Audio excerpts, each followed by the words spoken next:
When I say the phrase, worst animated series ever, what do you immediately think of? Mega Babies? That Hammerman cartoon? Alan Gregory? You could answer almost any bad cartoon and claim it to be the worst. But what if I asked you, what was the most insulting animated series ever? Insulting as in insulting to the audience insulting, or insulting to a certain group insulting? Well, there's a cartoon out there that many consider to be the most insulting to a single person, and said person happens to be one of the most famous cartoonists of all time. Let's open the books and examine the curious case of the wacky world of Tex Avery.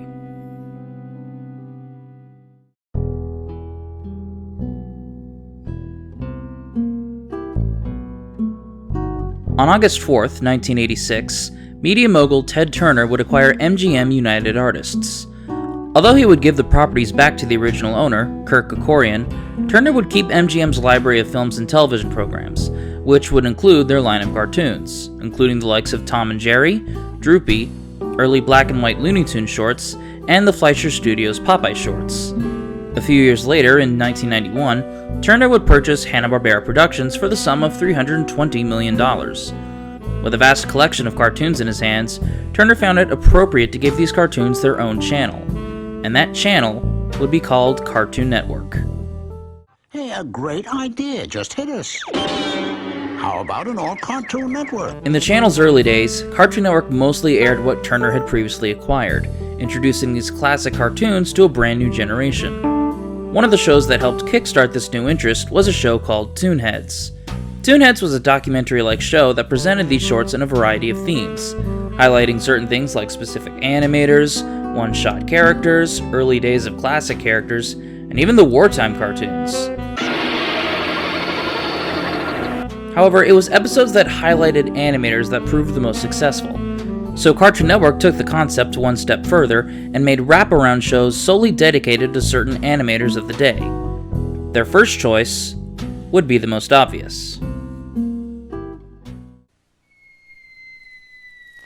Coming up next, it's the Tex Avery Show, followed by Toonheads on Cartoon Network.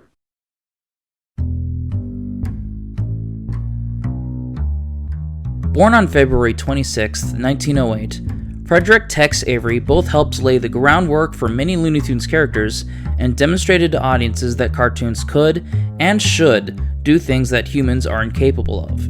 He helped solidify the fact cartoons could cater to adults as well as children, constantly broke the artifice of cartoons through fourth wall breaks, and above all else, established a clear difference between Warner Brothers and Disney in terms of animation.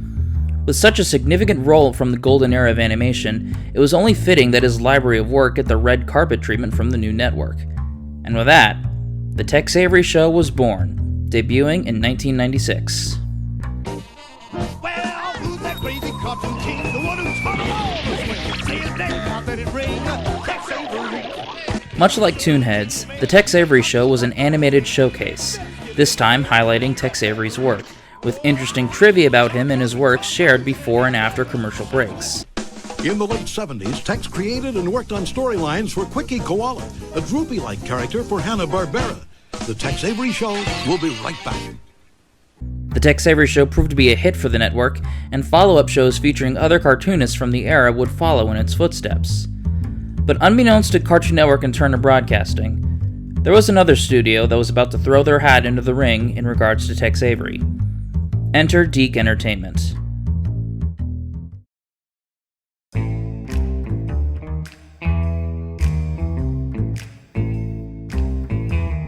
Deke Entertainment, founded by Jean Jalapin and brought stateside by Andy Hayward, was an international television production company that had quite a varied body of work. From fan favorites like Inspector Gadget, Where in the World is Carmen Sandiego, The Super Mario Bros. Super Show, Madeline, and Liberty's Kids, to some of the more questionable creations like Captain N, the Game Master, Pro Stars, Archie's Weird Mysteries, and every single Sonic cartoon. By the mid-90s, the company had reached a deal with Hamster Productions, a fellow cog in the ABC machine, to create a new animation studio in France in order to draw on French production talent. On the subject, says Andy Hayward, We've got people that we wouldn't normally be able to get to work in Saturday morning television. Their first show would capitalize on the sudden interest in animation's golden era, set to be called Tex Avery Theater. The idea came from Andy Hayward himself, who was a Hanna-Barbera employee at the time Tex created the Quickie Koala show for the company. Ha! Gotcha! Bye, horsey. As it turns out, Deke's home country of France has lionized Tex Avery's content and the man himself. Says Andy Hayward on Tex's popularity in France, "The name Tex is such a magnet over there that it really was an important vehicle for securing talent." Robbie London, Deke's senior VP of Creative Affairs, chimes in with, "You walk down the shopping streets in France, and in the windows of the department stores, you see Tex Avery blue jeans." In order to help drum up publicity for the new show, Deke boasted that they had acquired the name and likeness of Tex Avery from his estate in order to pay tribute. However, not everything they claimed was done without issues. Enter Nancy Avery.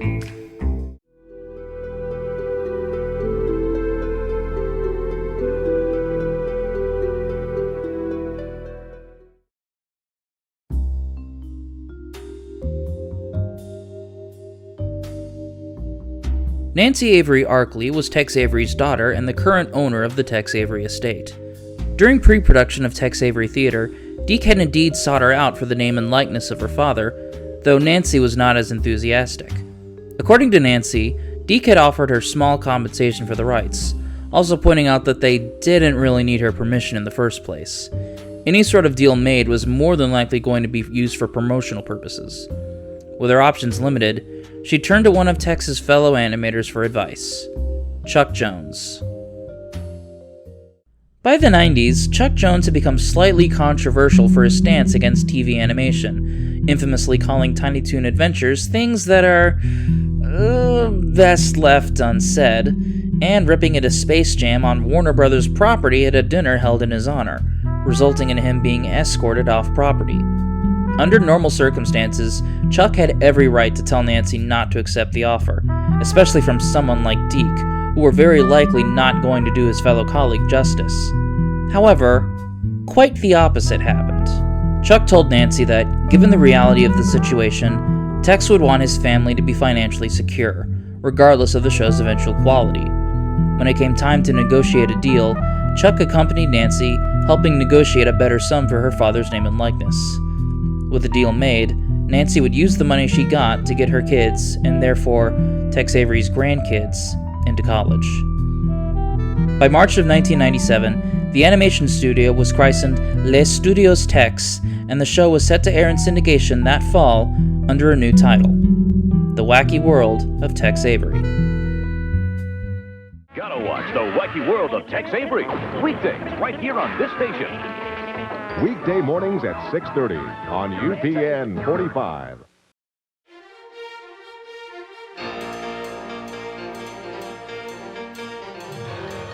Upon starting, viewers are first greeted with the show's opening, a strange rendition of the Infernal Gallop, showcasing a variety of cartoon characters that would be featured on the show, the main star of which is a cowboy, fittingly named Tex Avery.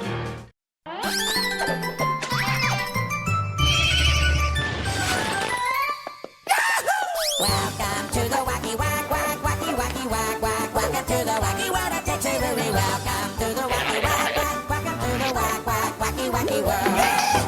Welcome to the Wacky Wack Wack. Welcome to the Wack Wack. Welcome to the Wacky World of Tex Avery. Okay, that's quite enough of that. The Wacky World of Tex Avery was an anthology series, with each episode having 3 segments with self-contained shorts.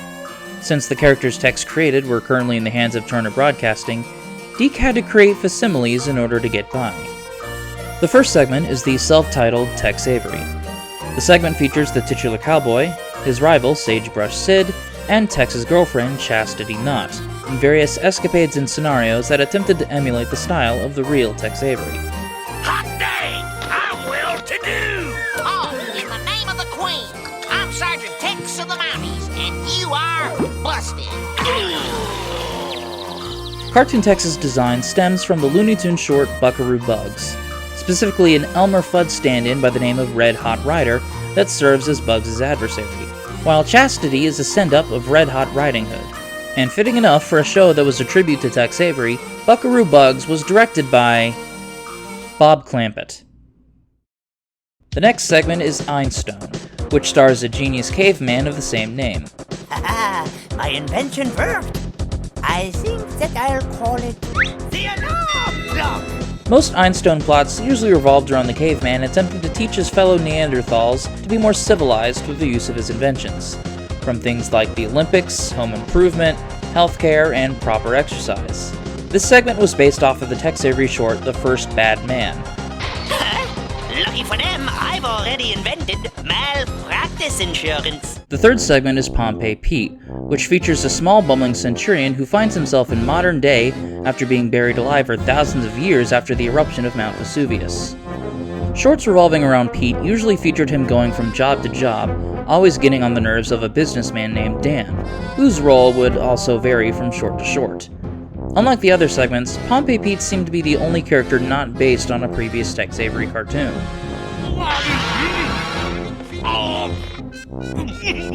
Molto poeticas! Ok!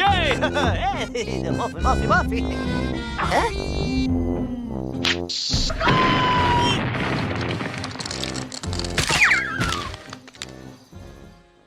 Segment 4 is Genghis and Connie, a play on words of the Mongolian ruler Genghis Khan.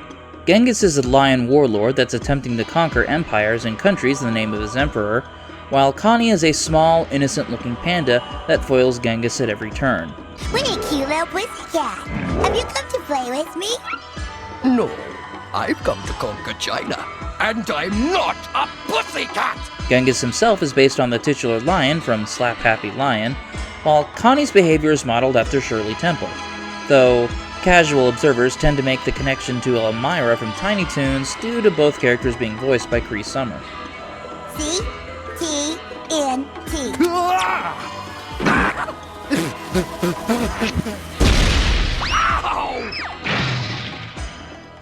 Fifth is Freddy the Fly. Based on a combination of Tex Avery character Homer the Homeless Flea and Red Skelton character Freddy the Freeloader, the segment features the titular Fly squaring off against the ridiculously uber-rich Amanda Banshee in a Tom and Jerry-esque bout of slapstick. People, I need shortening! If you say so, Toots.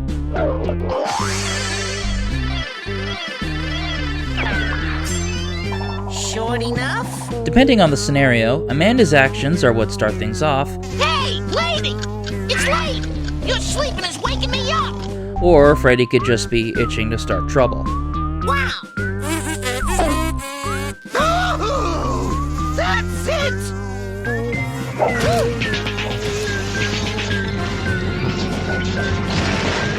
The penultimate segment is Power Pooch, which stars a dog that can turn into a superhero by licking one's shoe. Along for the ride is a blue cat named Little Buddy that acts as Power Pooch's sidekick. Can you say justice? Together, the two fight crime organized by a living fire hydrant named Dr. Hydrant, and his assistant, a walking, talking bone named Boney. Power Pooch is said to be based on Underdog, a character that was decidedly not created by Tex Avery.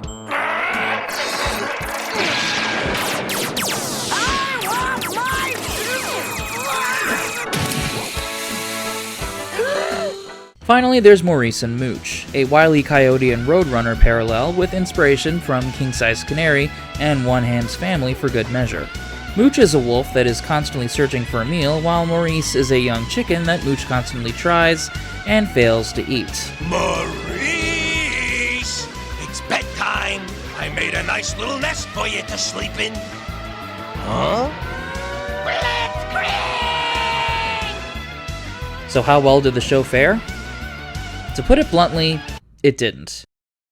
Early onlookers were mixed on the show. Some were anxious to see how Deke would handle Tex Avery's style, while others weren't so sure that following in the footsteps of someone as big as Tex Avery was a good idea. Once the show had come out, it was apparent that it tried, but ultimately didn't live up to expectations.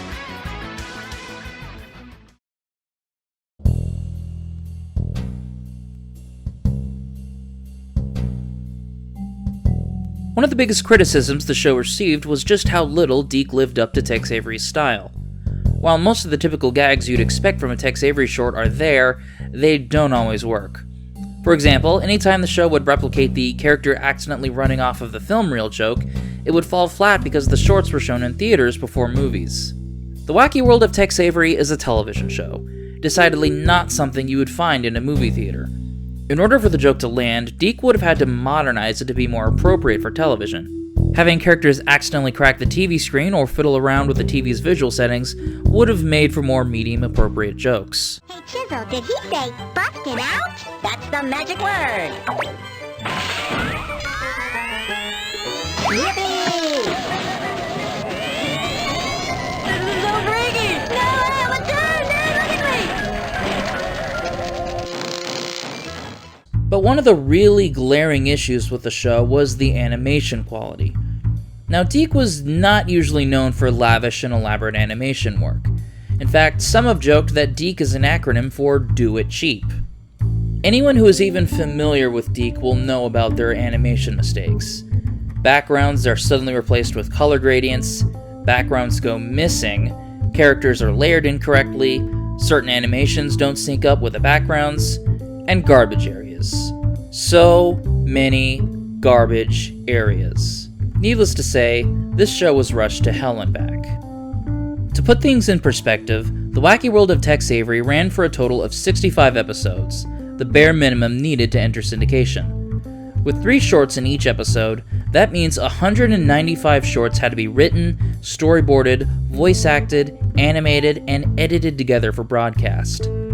On the subject of this sort of crunch time, Robbie London stated, "I'll have to admit, usually when we start a new weekday show, we try to do 39 to 40 episodes before we syndicate it. We had never done a show like this where we tried to produce 65 episodes, each with 3 self-contained shorts in it. That was exhausting. It was completely overwhelming when we started 2.5 years ago. As much as I'm proud of what we've done now that it's completed, in my heart of hearts, I have to honestly admit there were times I didn't know if we could do it. For a production company like Deke to turn out a 65-episode cartoon with that amount of content in it in that amount of time is insane. Because of this, quality control was very unlikely to have been given that much time. As a result, it becomes one of Deke's messier outputs from an animation standpoint.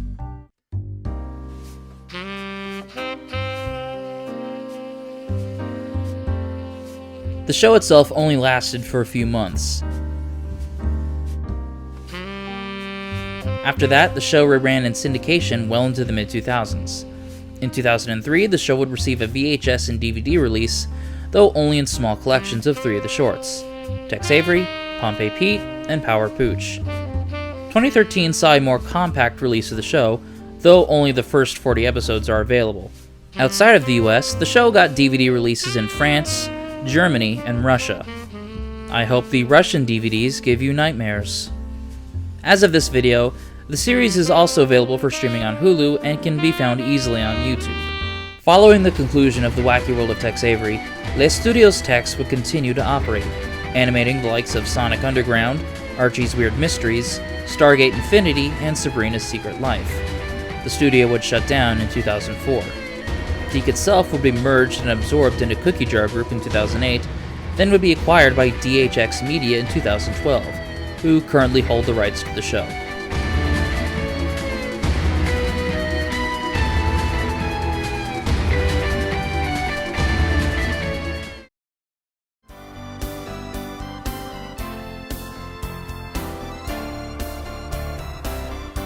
So at the end of the day, Andy Hayward and Robbie London, despite some rather seedy business deals behind the scenes they may or may not have taken part of, genuinely wanted to do Tex Avery justice with cartoons that harken back to the Golden Age. Says Robbie, "That's what's so great about Tex's legacy. We do lots of shows that I'm very proud of from the point of view of professionalism and craft, but mean nothing to me as its intended audience. The Tex Avery show is something I look forward to seeing. It may have been exhausting, but it wasn't like doing homework. It predictably backfired, but their hearts were in the right place." Nowadays, you'll find plenty of people that look back on this show with burning hatred, now seen more as an insult than a tribute. As for my thoughts on the show, I can kinda look past the glaring flaws this show has, and can see it as the love letter it tries to be. Out of all the characters, I find Pompey Pete to be my favorite. He's just this clumsy fish out of water that can be pretty endearing at times when he's written well. There's also the fact that this show can get pretty dark at times, with scenes like this,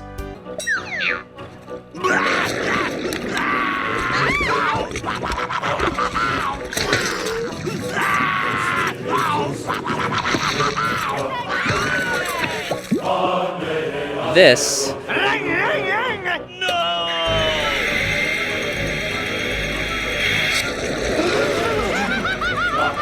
and even this.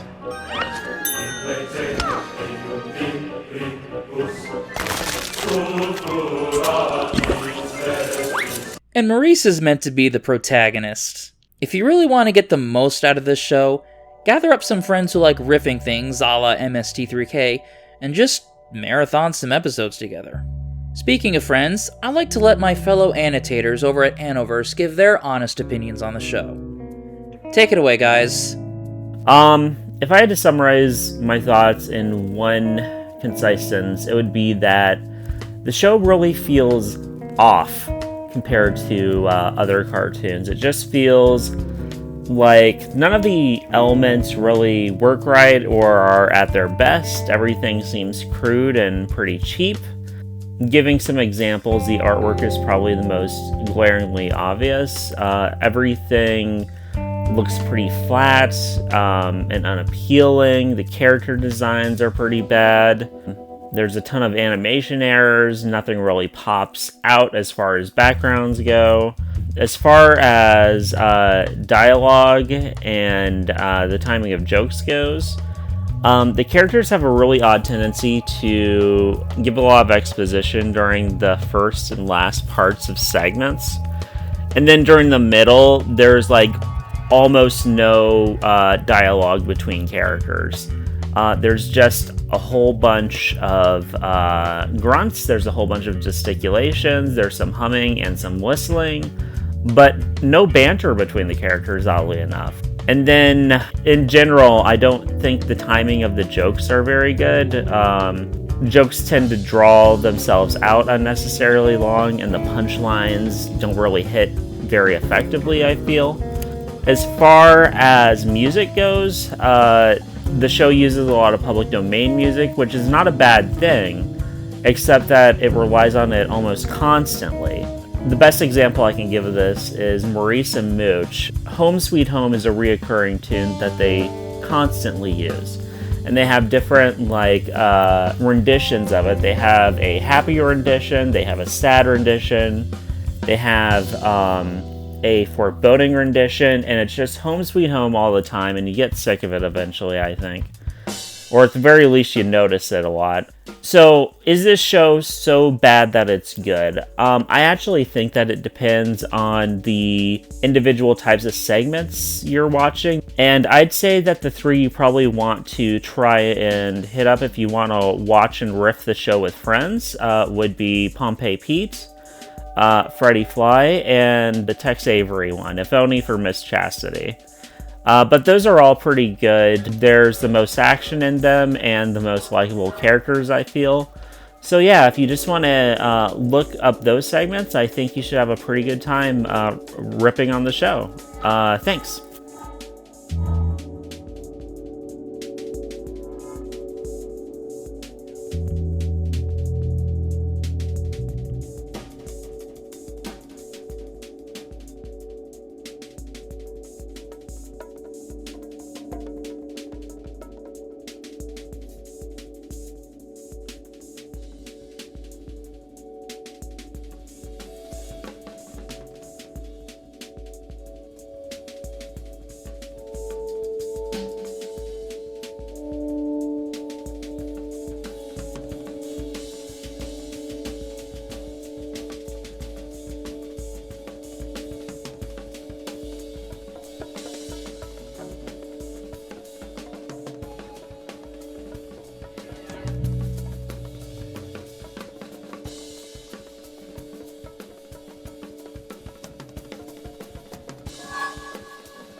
While the wacky world of Tex Avery is considered by many to be an insult to Tex Avery himself, There is no doubt that it at least introduced its audience to the kind of insanity that Tex had on offer, especially to those that didn't have cable.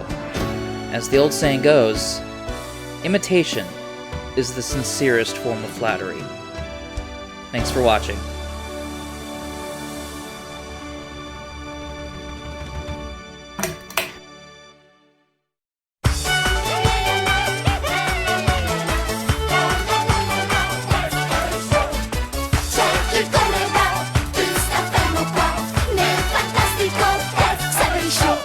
C'è un cowboy super chiassoso, buffo e chiacchierone, che si schiaccia e si stiracchia, il suo nome è Tex. Passa il tempo a litigare con un imbroglione, ed insieme se ne vanno in giro nel Far West. C'è chi scalpita e chi palpita nel fantastico Tex Avery Show. C'è chi corre va, chi sta fermo qua, nel fantastico Tex Avery Show. C'è un mostone molto rozzo, un tipo da strapazzo, che tormenta Miss Ananda proprio tutto il dì. Miss Ananda è molto ricca e vive in un palazzo. Ok,